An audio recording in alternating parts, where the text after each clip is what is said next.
Ayan. Sasawagan po natin ng bagoong alamang. Ayan. Luluto po tayo ng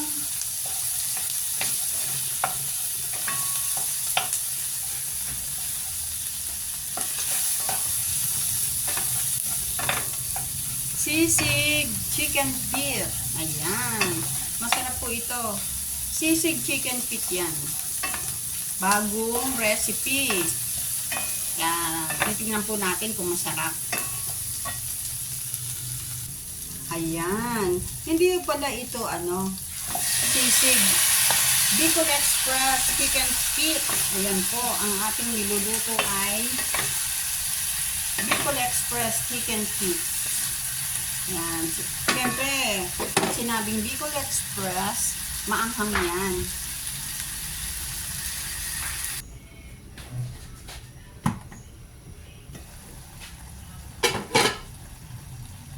Yan. Lalagay na po natin yung siling green. Dalawa lang po yung nilagay ko. Dalawa lang po yung hiniwa ko. Kasi pag hiniwa ko pong lahat, maanghang. Ayaw ko yung maanghang. Kaya buo na lang muna yung tatlong piraso. Yan. Lagyan po natin ng konting sugar. Yan.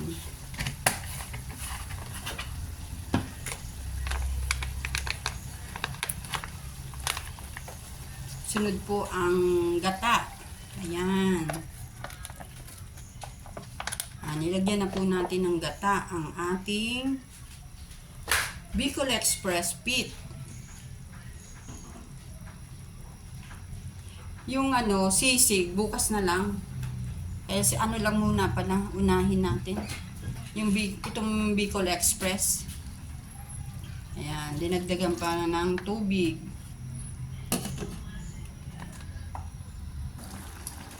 Bilis na.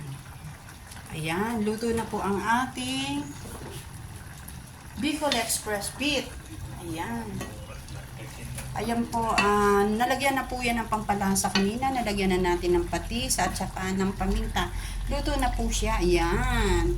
Oh, sarap po. Yummy, yummy. Natikman ko na rin po. Ayan. Thank you for watching.